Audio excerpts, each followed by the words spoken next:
আসসালামু আলাইকুম প্রিয় দর্শক, আপনাদের সকলকে আমন্ত্রণ জানাচ্ছি অন্য মঞ্চের আলাপচারিতায়। বাংলাদেশের রাজনৈতিক বাজারে আবার নতুন করে যুক্ত হয়েছে, নতুন করে আবারও ফের আলোচনায় রিফর্ম আওয়ামী লীগ। এটা কি ভাই, খায় নাকি মাথায় দেয়? আবার অনেক পত্রিকা সংবাদ প্রকাশ করছে আওয়ামী লীগের সভাপতির পদ ছাড়তে নারাজ শেখ হাসিনা। আচ্ছা, শেখ হাসিনাকে আওয়ামী লীগের পদ ছাড়ার জন্য, সভাপতির পদ ছাড়ার জন্য কে প্রস্তাব দিয়েছিল? কেউ একজন তো অবশ্যই প্রস্তাব দিয়েছে কারণেই তো সে জেনেছে শেখ হাসিনা পদ ছাড়তে নারাজ। তো শেখ হাসিনার সাথে কোন সেই ব্যক্তি কথা বলেছে যে তিনি তাকে বলেছেন বঙ্গবন্ধুর কন্যা তিনি আওয়ামী লীগের সভাপতি পদ ছাড়তে নারাজ? কেউ উত্তর দিতে পারবেন না। এই যে মুখরোচক গল্প, আওয়ামী লীগকে নিয়ে মুখরোচক মিথ্যাচার কেন করা হচ্ছে? পরিকল্পিতভাবে করা হচ্ছে সাধারণ নেতাকর্মীদেরকে এদের মনোবল ভেঙে দেওয়ার জন্য। প্রথম আলো এবং ডেইলি স্টার বাংলাদেশে বিরাজনীতিকরণের যতবার চেষ্টা হয়েছে ততবার প্রথম আলো এবং ডেইলি স্টার এই ষড়যন্ত্রের একটা বিরাট বড় অংশ ছিল। জনাব মতি আলু, মাহফুজ আনাম কি ভাবছেন আওয়ামী লীগ ভেঙে ফেলবেন? আওয়ামী লীগ ভেঙে ফেলে আপনাদের পশ্চিমা প্রভুদের এজেন্ডা বাস্তবায়ন করবেন? এত সহজ? 1/11-এর সময় আপনারা বিরাজনীতিকরণের চেষ্টা করেছিলেন, যদিও দায়টা সম্পূর্ণরূপে বিএনপির। বঙ্গবন্ধু কন্যা 2001 সালে নির্বাচনের পূর্বে যখন বিজয় মিছিলের মধ্য দিয়ে ক্ষমতা হস্তান্তর করলেন, বাংলাদেশের ইতিহাসে ওই একটা মাত্র ক্ষমতা হস্তান্তর প্রক্রিয়া ছিল গণতান্ত্রিক উপায়ে। এর পরবর্তীতে আর সেটা আমরা দেখি নাই। পরবর্তীতে বিএনপি ক্ষমতায় আসলো 2004 সালে সংবিধানের 14th সংশোধনীর মাধ্যমে সুপ্রিম কোর্টের বিচারপতিদের অবসরের বয়স 65 থেকে 2 বছর বাড়িয়ে 67 করা হলো। কেন করা হয়েছিল জানেন?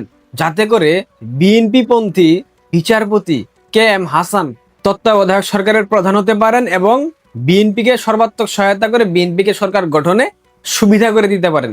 ঠিক এই সমস্যাগুলোর কারণে, এই সংকটগুলোর কারণে বাংলাদেশে 1/11-এর মতো একটা সময় চলে আসে, বাংলাদেশে 1/11 চলে আসে। এইটার দায় কিন্তু সম্পূর্ণরূপে বিএনপির। শুধু এইটা না, বাংলাদেশের রাজনীতিতে যতবার গণতন্ত্রকে শৃঙ্খলিত করা হয়েছে, বাংলাদেশের রাজনীতিতে যতবার গণতন্ত্রকে অবরুদ্ধ করা হয়েছে, যতবার বাংলাদেশের মানুষের ভাগ্য নিয়ে খেলাধুলা করা হয়েছে, প্রত্যেকটা দায় বিএনপি এবং জামায়াতের থেকেও বেশি দায় বিএনপির। জামায়াতের তো ঐতিহাসিক দায়, 71-এ রাজাকার ছিল, 71-এ আমার মা বোনদেরকে ধর্ষণ করেছে। কিন্তু বিএনপি 71 পরবর্তী সময় থেকে, বঙ্গবন্ধু হত্যার পর থেকে বাংলাদেশের রাজনীতিতে যত কিছু হয়েছে, যত অপকর্ম হয়েছে, সব দায় বিএনপির। কয়েকটা বলতে হয় আপনাদেরকে। বাংলাদেশের সংবিধানে, যেই সংবিধান আমরা মুক্তিযুদ্ধের মাধ্যমে পেয়েছি, সেই সংবিধান থেকে ধর্মনিরপেক্ষতা মুছে দেওয়ার চেষ্টা করেছে বিএনপি। সংবিধান একটা রাষ্ট্রের মূল স্তম্ভ, সংবিধানে ধর্মনিরপেক্ষতা ছিল, সেই সংবিধানে বিসমিল্লাহির রহমানির রাহিম অন্তর্ভুক্ত করেছে বিএনপি। বাংলাদেশের সংবিধান কি শুধুমাত্র মুসলিমদের জন্য আর বাদ বাকি ধর্মের জন্য না? তাহলে ইসলামী শরিয়া আইন প্রতিষ্ঠা করেন না কেন জিয়াউর রহমান ইসলামী শরিয়া আইন প্রতিষ্ঠা করলে তার স্ত্রীকেই তো সে সাথী নিয়ে সংসার করতে পারতো না, কারণ তার স্ত্রী জানজোয়ার হেফাজতে ছিল দীর্ঘ মুক্তিযুদ্ধকালীন সময়ে। এগুলো বাংলাদেশের মানুষ কি বুঝে না? জামায়াত ইসলামকে রাজনৈতিক বৈধতা দিয়েছে কে? জিয়াউর রহমান, শুধুমাত্র তার দলকে ভারী করার জন্য। নিজামী, মুজাহিদ এদের গাড়িতে জাতীয় পতাকা তুলে দিয়েছে কে? বিএনপি। এদেরকে মন্ত্রিসভায় ঠাঁই দিয়েছে কে? বিএনপি। 2026 সালে দেখেন, পিতা এবং মাতার যে চরিত্র, সেই চরিত্রের ধারক এবং বাহক জনাব তারেক রহমান জাতীয় সংসদে রাজাকারদের জন্য শোক প্রস্তাব আনা হয়, সেটা আবার সায় দেয় প্রধানমন্ত্রী তারেক রহমান। এটিএম আজহার স্বীকৃত যুদ্ধাপরাধী, দণ্ডপ্রাপ্ত আসামি, সে এখন সংসদ সদস্য, আইন প্রণেতা। ভাবা যায়? 21 আগস্ট গ্রেনেড হামলা করে বিরোধী দলকে নিশ্চিহ্ন করার চেষ্টা করেছে কে? বিএনপি। আপনারা জানেন বাংলাদেশের রাজনীতিতে একবার শুধুমাত্র, আমি এর আগেও বললাম, সঠিক উপায়ে, গণতান্ত্রিক উপায়ে শান্তিপূর্ণভাবে ক্ষমতা হস্তান্তর হয়েছিল 2001 সালে, যেটা বঙ্গবন্ধু কন্যা বিজয় মিছিলের মধ্য দিয়ে করেছিলেন। পরবর্তীতে কেন এই ধারা অব্যাহত থাকলো না? কারণ 21 আগস্ট গ্রেনেড হামলার মাধ্যমে আওয়ামী লীগকে চিরতরে নিশ্চিহ্ন করে দেওয়ার পরিকল্পনা করেছিল বিএনপি। এবং এই 21 আগস্টের গ্রেনেড হামলা বাংলাদেশের রাজনৈতিক প্রেক্ষাপট পরিবর্তন করে ফেলেছে। বাংলাদেশের রাজনীতিতে একটা বিশাল বড় মেরুকরণ সৃষ্টি করেছিল 21 আগস্টের সেই ভয়াবহ ন্যাক্কারজনক গ্রেনেড হামলা, যেটা জনাব তারেক রহমান হাওয়া ভবনে বসে সম্পন্ন করেছিলেন। একযুগে সিরিজ বোমা হামলা কে করেছিল? কার সময় হয়েছিল? বিএনপির সময় হয়েছিল। টানা 4 বার দুর্নীতিতে চ্যাম্পিয়ন হয়েছিল কারা? বিএনপি হয়েছিল। বাংলাদেশের ইনফ্রাস্ট্রাকচারাল উন্নয়ন, একটা উন্নয়ন দেখান তো বিএনপি করছে? আছে? নাই তো। এই যে মাহফুজ আনাম সাহেব, মতি আলু সাহেব রিফর্ম আওয়ামী লীগ তত্ত্ব সামনে নিয়ে আসছেন। প্রথম দিকে চেষ্টা করলেন আইভি রহমানকে বিতর্কিত করার, আইভি রহমানকে দিয়ে রিফর্ম আওয়ামী লীগ হবে, সাবির হোসেন চৌধুরীর নাম আসলো, স্পিকার শিরিন শারমিন চৌধুরীর নাম আসলো। এসেছে তো? আসে নাই? শুনেন একটা কথা বলি, আপনারা অনেকেই বলেন আওয়ামী লীগ একটা ধর্ম আর এই ধর্মের নবী বঙ্গবন্ধু কন্যা শেখ হাসিনা। আপনারা বলেন, ব্যঙ্গ করে বলেন, যদিও আমরা কোনো ধর্ম না, আওয়ামী লীগ একটা গণতান্ত্রিক দল, একটা প্রগতিশীল দল, একটা মুক্তিযুদ্ধের পক্ষের শক্তি, যে দল বাংলাদেশকে জন্ম দিয়েছে। এই দলের ইচ অ্যান্ড এভরি পার্সন, একদম টপ টু বটম, তৃণমূল থেকে একদম কেন্দ্র পর্যন্ত যারা নেতৃত্বে আছে, এখন বিভিন্ন পদ পদবিতে আছে, এদের মধ্যে সংস্কারপন্থী মন মানসিকতার ব্যক্তিবর্গ আছে, আমি সে কথা অস্বীকার করবো না। ইভেন তাদেরকে আপনারা কিনতেও পারবেন, কোনো সমস্যা নাই। বাট বাংলাদেশ আওয়ামী লীগ যাদের ত্যাগের উপর নির্ভর করে দাঁড়িয়ে থাকে, আছে, ছিল তৃণমূল। তৃণমূলের একক পছন্দ, একটা মাত্র পছন্দ, যার বাইরে তৃণমূল এখনো স্বপ্নেও ভাবে না, কল্পনাতেও ভাবে না, এক মুহূর্তের জন্য যার নামের বাইরে অন্য কোনো নাম তারা চিন্তা করে না, সেটা বঙ্গবন্ধুর রেখে যাওয়া আমানত, বঙ্গবন্ধুর কন্যা মাননীয় প্রধানমন্ত্রী দেশরত্ন শেখ হাসিনা। শেখ হাসিনাকে বাদ দিয়ে যে রিফর্ম আওয়ামী লীগ, ডিপ স্টেটের ফর্মুলা প্রথম আলো ডেইলি স্টারের মাধ্যমে সম্পন্ন করার চেষ্টা জনাব তারেক রহমান, আপনার কি মনে হয় পারবেন? আপনি নিজের দিকে তাকান না। আপনি 17 বছর লন্ডনে পালিয়ে গেছিলেন চিকিৎসার কথা বলে, মুসলিম দিয়ে রাজনীতি করবেন না এই মর্মে। আপনি লন্ডনে থাকার পরও কি বিএনপিতে অন্য কোনো নেতৃত্ব প্রতিষ্ঠিত হয়েছে? অন্য কোনো পরিবার থেকে এসেছে? আসতে দিয়েছেন? দেন নাই তো। আপনার দলে কোনো মতাদর্শই নাই, আপনার দলের কোনো আদর্শিক জায়গায় নাই, নীতি নৈতিকতা কিচ্ছু নাই। তারপরেও আপনার দলের নেতারা আপনাকে মেনেছে। 17 বছর আপনি লন্ডন থেকে দল পরিচালনা করেছেন, মাত্র 2 বছর। এর মধ্যে আপনি কি ভাবেন শেখ হাসিনাকে আওয়ামী লীগের নেতাকর্মীরা ছুঁড়ে ফেলে দিবে? মানে শেখ হাসিনার বাইরে অন্য কাউকে দিয়ে আপনারা রিফর্ম আওয়ামী লীগ প্রতিষ্ঠা করে সেই আওয়ামী লীগের মুখ থেকে সকল এনজিও পন্থী কথাবার্তা বের করবেন, এই ধরনের প্রচেষ্টা চালাচ্ছেন, আর আওয়ামী লীগের নেতাকর্মীরা এটা সমর্থন করবে? কি ভাবছেন আপনারা? মানে আপনারা কি, মানে আপনাদের রাজনৈতিক প্রজ্ঞা আসলে হাঁটুর নিচে কেন? এই প্রজ্ঞা নিয়ে রাষ্ট্র পরিচালনা করবেন? রিফর্ম আওয়ামী লীগ, বাপরে বাপ! মানে বললেই হলো ছেলের হাতের মোয়া, মানে মামার বাড়ির কাঁঠাল পেকে গেছে, খালি জাস্ট যাবো আর খাবো, এমন কিছু না ভাই, সম্ভব না। আওয়ামী লীগের শেখ হাসিনার বিকল্প কোনো নেতৃত্ব নাই। হ্যাঁ, শেখ হাসিনার বিকল্প আসবে, সেটা নির্ধারণ করবেন বঙ্গবন্ধুর কন্যা শেখ হাসিনা। আপনারা কে ভাই? আপনারা কোন হরিদাস পাল? আওয়ামী লীগের নেতৃত্বে কে আসবে?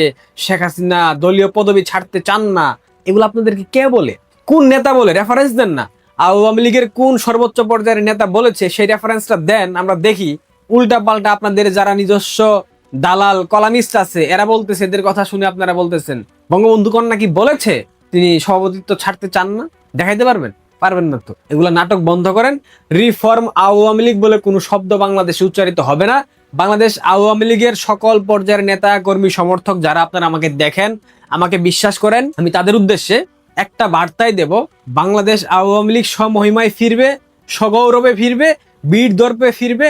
বঙ্গবন্ধুর কন্যা শেখ হাসিনা তিনি বীরের মতো বাংলাদেশে ফিরবেন, এবং সেটা খুব শীঘ্রই হতে যাচ্ছে। আমি আজ নিশ্চিত হয়ে বলছি, বঙ্গবন্ধু কন্যা বাংলাদেশে খুব শীঘ্রই ফিরবেন, সম্মানের সাথে ফিরবেন।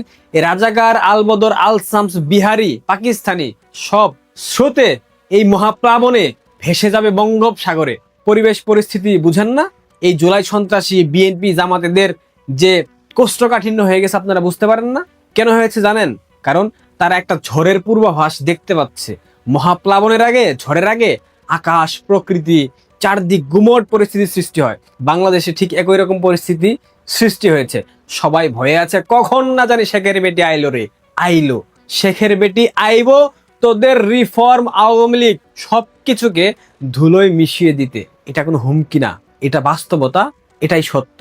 ভালো থাকবেন। ভারত গণতান্ত্রিক ও সার্বভৌম রাষ্ট্র, তারা তাদের নিজস্ব নিয়ম এবং আন্তর্জাতিক রীতিনীতি অনুসরণ করেই সিদ্ধান্ত নেয়। তাদের সিদ্ধান্ত একান্তই তাদের, এই বিষয়ে আমার বক্তব্য প্রদান সমীচীন হবে না। তবে আমি বলতে পারি, আমি কখন কিভাবে দেশে ফিরবো সেই সিদ্ধান্ত একান্তই আমার শক্তি বাংলাদেশের জনগণ এবং তাদের ভালোবাসা। জনগণের শক্তিতে বলীয়ান হয়েই আমি ফিরবো। কোনো অবৈধ রায় কিংবা কোনো রাজনৈতিক ষড়যন্ত্র আমাকে রুখতে পারবে না। বাংলাদেশের মানুষের জন্য যে কোনো ত্যাগ স্বীকারে আমি প্রস্তুত। শেখ হাসিনা 1981 সালের 17ই মে তার স্বদেশ প্রত্যাবর্তন দিবসটিকে ঘিরে সংবাদ মাধ্যমকে দেওয়া সাক্ষাৎকারে হঠাৎ করেই যখন এ ঘোষণা দিয়ে বসলেন যে খুব শিগগিরই তিনি মাথা উঁচু করে দেশে ফিরছেন এবং সেই দিবসটিকে স্মরণ করে আওয়ামী লীগ নেতৃবৃন্দের সভায় এরপর স্পষ্টত জানিয়ে দিলেন যে তিনি দেশে ফিরে বিচারের মুখোমুখি হতে চান, এবং সেসব খবর যখন সংবাদ মাধ্যমে বেরিয়ে এলো তারপর থেকে এই নিয়ে আলোড়ন থামছেই না।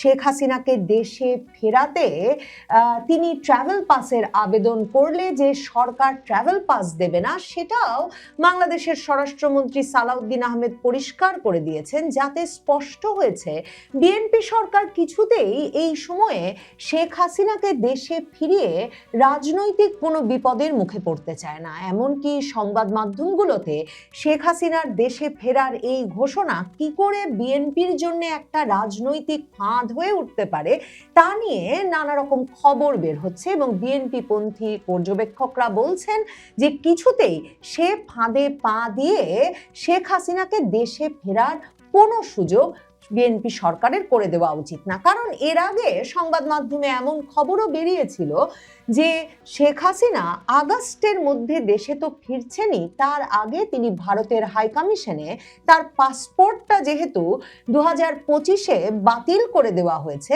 কাজেই তিনি একটা ট্রাভেল পাসেরও আবেদন করতে পারেন। সরকারের স্বরাষ্ট্রমন্ত্রী সালাউদ্দিন আহমেদ এরপর স্পষ্ট করে জানিয়ে দিয়েছেন যে তারা ভারত সরকার শেখ হাসিনাকে প্রত্যর্পণ করবেন, সেজন্যই অপেক্ষা করবেন, আইনি পদ্ধতিতে তিনি যাতে ফেরত আসেন, ট্রাভেল পাসের এখানে কোনো প্রশ্ন উঠছে না।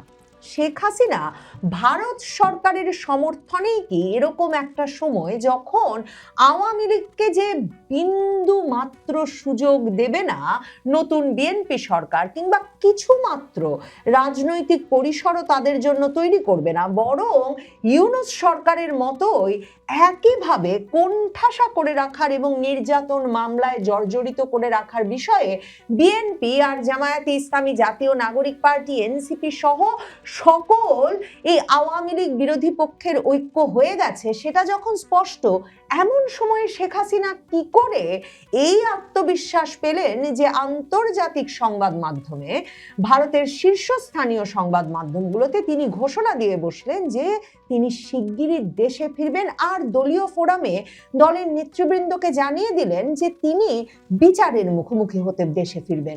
কাজে অনেক বিশ্লেষকেরাই মনে করছিলেন যে ভারত নিশ্চিতভাবেই শেখ হাসিনার এই সিদ্ধান্তের পেছনে একটা গুরুত্বপূর্ণ ভূমিকা রাখছে। একদিকে যেমন স্বরাষ্ট্রমন্ত্রী সালাউদ্দিন আহমেদ জানেন যে আন্তর্জাতিক অপরাধ ট্রাইব্যুনালের ওই ত্রুটিপূর্ণ বিচার, যার অভিযোগ থেকে শুরু করে সাক্ষ্য প্রমাণাদি সবই এমনভাবে দুর্বল আর সাজানো, আর সরকার যেহেতু সেসব কেউ উদ্ধৃত করে বা সেসবের দলিল দস্তাবেজ দিয়েও এখন পর্যন্ত ভারত সরকারের কাছে কোনো আবেদনও পাঠায় নাই শেখ হাসিনাকে প্রত্যর্পণের, কাজেই ভারত সরকারের শেখ হাসিনাকে প্রত্যর্পণের প্রশ্নই ওঠে না। অন্যদিকে অনেক বিশ্লেষক বরং বলছিলেন যে শেখ হাসিনাকে এই শক্তির পেছনে যে এখনই সময়, এবং সরকারকে চাপ সৃষ্টি করে হলেও শেখ হাসিনাকে এখনই ফিরতে হবে, এই বিষয়টি স্পষ্ট করার এখনই উপযুক্ত সময়।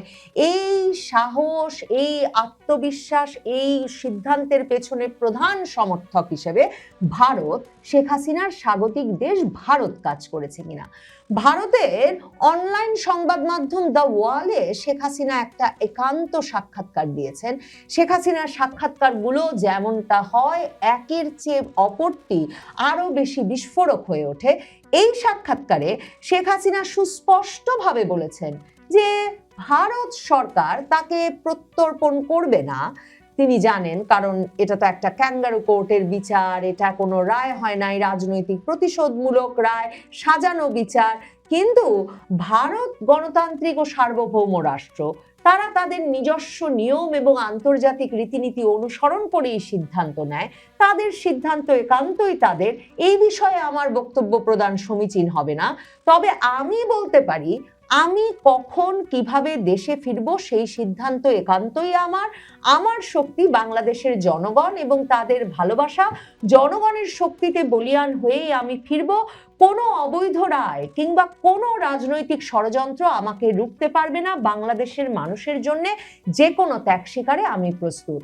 মানে শেখ হাসিনা যখন তার প্রথম সাক্ষাৎকারটিতেই 17ই মে যে সাক্ষাৎকারগুলো দিলেন আনন্দবাজার পত্রিকায়, হিন্দুস্তান টাইমসে, বলে বসলেন মাথা উঁচু করে দ্রুত দেশে ফিরবো, তখনই আলোচনা করেছিলাম যে নিশ্চিতভাবেই শেখ হাসিনা ভারত সরকারকে এ বিষয়টা জানিয়ে দিয়েছেন যে তিনি দ্রুত দেশে ফিরতে চান এবং এ প্রসঙ্গে তিনি কারো আর কোনো বাধা মানতে রাজি নন বা কারো কোনো বিবেচনার চেয়েও তিনি নিজের বিবেচনা, নিজের সিদ্ধান্তের ওপর বেশি নির্ভর করছেন। এরপরে তো খবর বেরিয়েই গেল যে তিনি আওয়ামী লীগের শীর্ষ নেতাদেরকেও জানিয়ে দিয়েছেন যে ভারত সরকারকে তার সিদ্ধান্ত তিনি জানিয়েছেন যে তিনি দ্রুত দেশে ফিরবেন এবং দেশে ফিরবেন, ফিরে প্রয়োজনে বিচারের মুখোমুখি হবেন।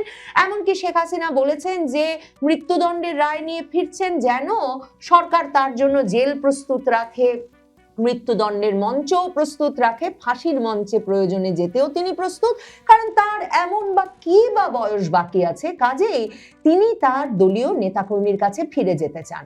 এই যে ভারত সরকারের মতো সিদ্ধান্ত নেবেন, কিন্তু ভারত সরকারের অতিথি শেখ হাসিনা বলছেন তিনি কবে দেশে ফিরবেন জনগণের শক্তিতে বলীয়ান হয়ে, সে সিদ্ধান্ত একান্ত তার।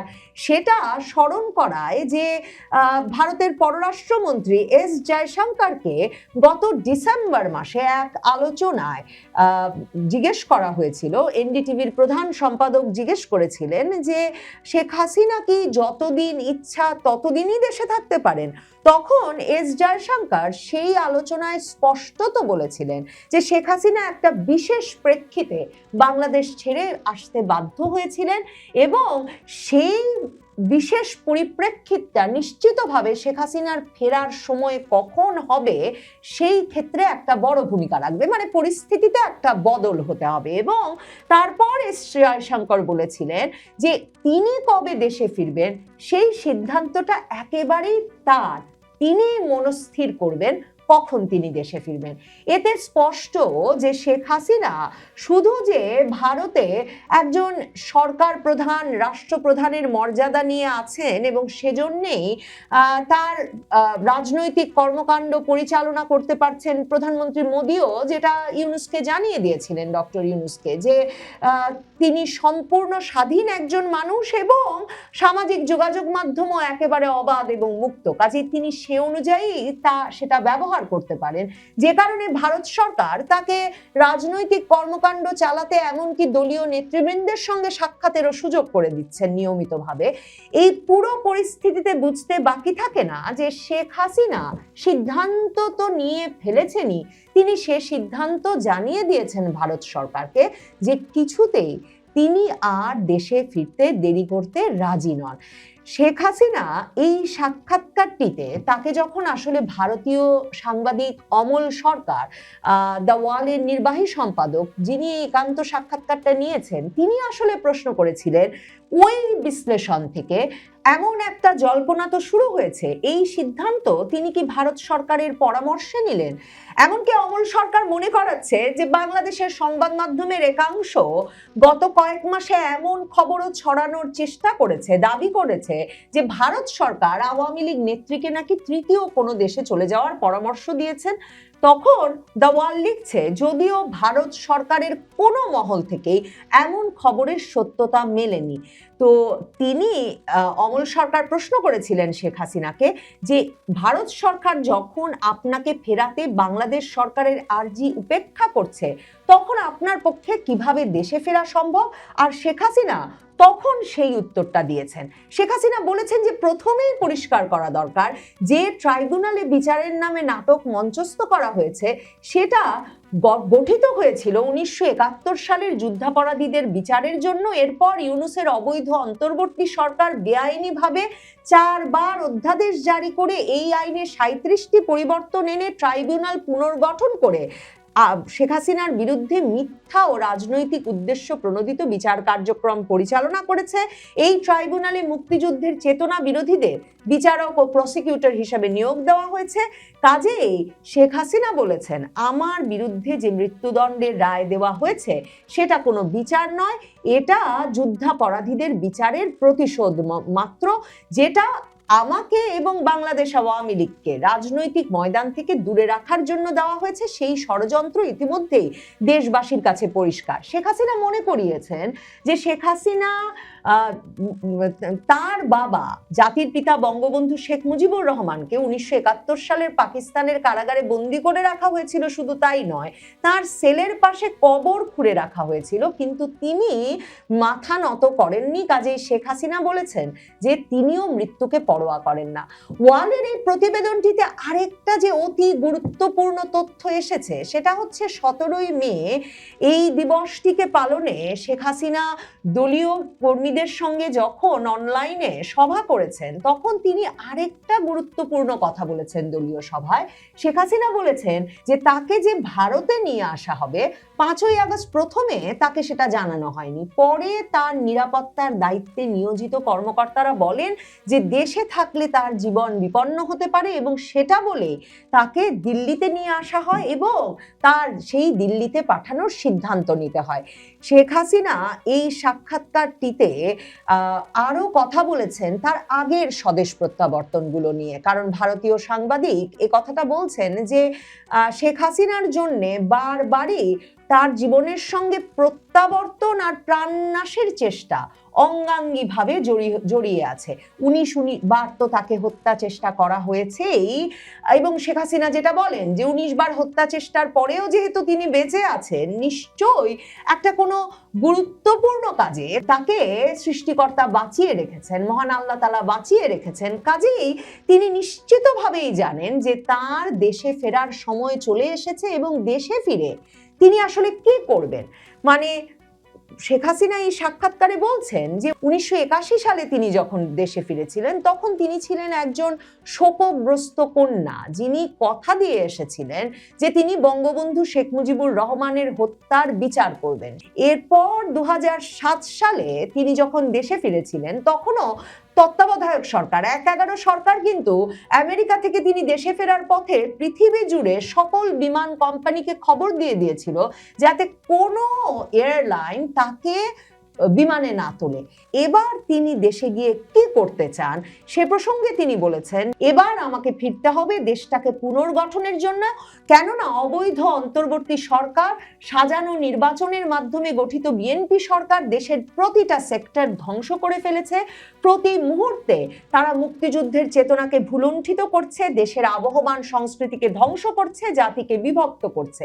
শেখ হাসিনা বলছেন তিনি বাংলাদেশকে যে শক্ত ভিত্তির ওপর দাঁড় করিয়েছিলেন, দলমত নির্বিশেষে সকলের জীবনমানের উন্নয়ন ঘটিয়েছিলেন, বাংলাদেশকে বিশ্বের বুকে একটা সম্মানজনক অবস্থায় নিয়ে গিয়েছিলেন, 5ই আগস্ট পরবর্তী সময়ে সেটা ধ্বংস করা হয়েছে।